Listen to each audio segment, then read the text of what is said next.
Hi, this is Lisa Rangel of Chameleon Resumes, the premier executive resume writing company, and thank you so much for joining me today. Got a hot topic today. We're going to talk about why recruiters ghost you after their first initial outreach to you. I'm going to shed some light on why this happens.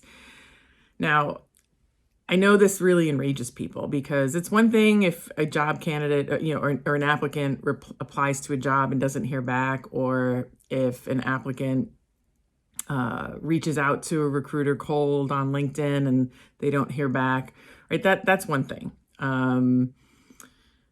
But when a recruiter reaches out to you initially and starts the conversation, and then you reply back indicating interest and that you'd like to continue the conversation and learn more about what they have to offer, what they've pitched to you in their first initial outreach, and then they don't reply, and then they don't take the football and run with it for the next step in the conversation, and they just drop the ball, that's outrageous. I mean, at least I know that's what a lot of candidates are thinking. And it is. I'm not saying it isn't by any means.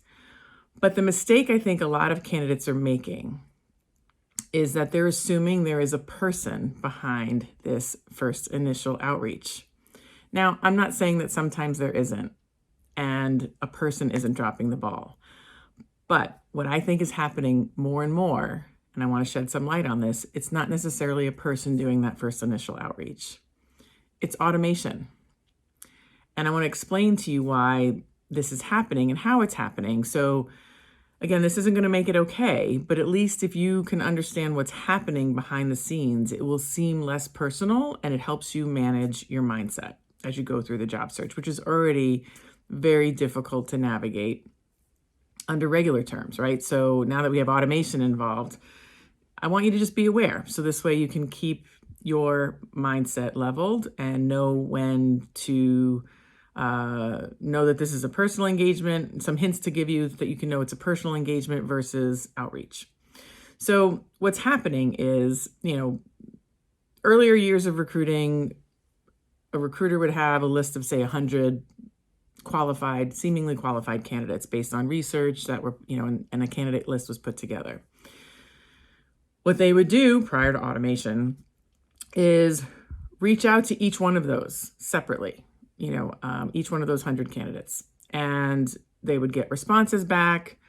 For some of them, obviously not everyone's going to respond back. And of those that respond, they're going to take the time to look at the background and frankly, even look at the background before they do the initial outreach, because again, it was a manual process, or in this case, it was a manual process.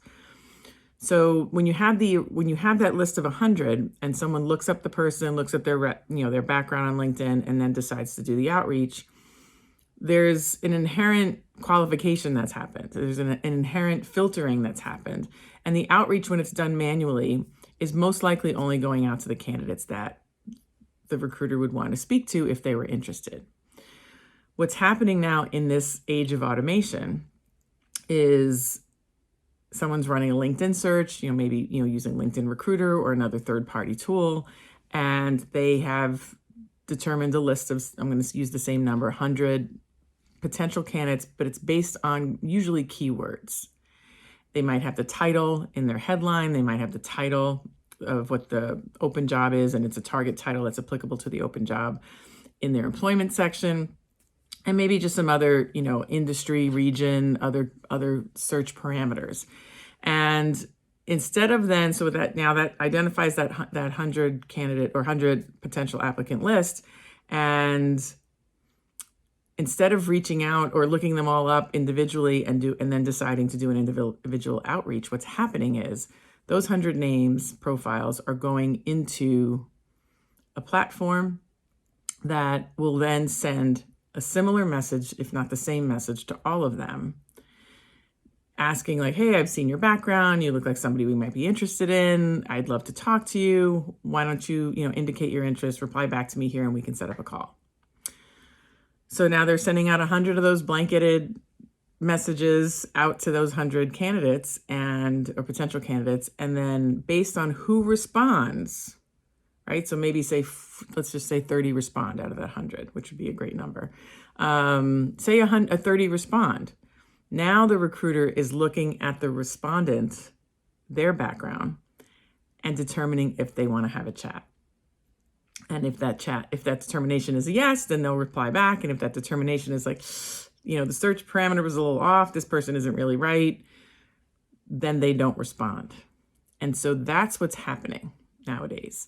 There's a lot more automation being used because recruiters have to do a wider outreach to really get to the number of candidates that are qualified and interested in order to move quickly for their either their line manager, if it's a corporate recruiter, or a paying client, if it's a third-party executive search recruiter, or just a third-party recruiter in general.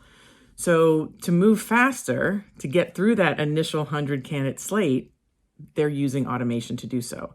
And honestly, I don't necessarily fault recruiters for doing that, right? If it allows them to get through 100 candidates faster to find the person, I mean, frankly, if you're one of those selected, they're going to get to you, they're going to select you faster. So it's not a bad process, or it's not bad form, in my opinion, to use the automation, but manage the expectations accordingly. Say it's an automated response. Say if you're interested, respond back. We'll look at your background. If we're suitable, we'll get back to you, right? At least own the fact that it's automation. Leading people to believe that it's not automation, I think it can be, and faking that you've looked at their profile, I think is disingenuous. But I think it's important for candidates to realize that some of this outreach is automation, and it's not, me as the recruiter reaching out to you personally and then dropping the ball once you've responded. I'm not saying that's not happening once in a while, but that's definitely not the majority of cases. So it's really important to be aware that automation is being used. And again, it's not bad, but you need to be able to understand it so you can temper your reactions, temper your emotions, which are already really, tried, to say the least, during the job search. And we can have another video and another post and another commentary on whether this should be used or not used. I'm just here to tell you it's being used. And what you might think is a personal outreach might be an automated outreach. So just, temper your expectations when you do respond, and just adopt it into your process. So if you have any other questions, or you want to screenshot me what you think is a personal response and let me see if it's automated or not. I mean, obviously there's no way to know 100%, but I'm always happy to give you some insight. Feel free to message me or email me at lr@chameleonresumes.com. I regularly have recruiters on a monthly pop-up career chat. And if you'd like to make sure you get notices for those career chats, as well as my resume writing, my free resume writing training, go to getdailycareertips.com and join my daily email list. I put out free information. Obviously, I pitch some of our services here and there, and I notify you for when I'm doing these free pop-up career chats and free resume training. So I'd like to make sure you're always having insight like this and just understand. I want recruiters to understand job seekers and job seekers to understand recruiters. So I hope this helps. I hope you sign up for my email list. And if you know someone who might benefit from this information, I'm going to ask you to share it. And make sure you subscribe to the channel so you do not miss next week's video. If you have any comments, questions, thoughts, other reasons why this is happening, I welcome them. And I hope you comment below or message me. And let's make sure we keep job seekers and recruiters connected, transparent, and working together. Thanks so much. Have a great day.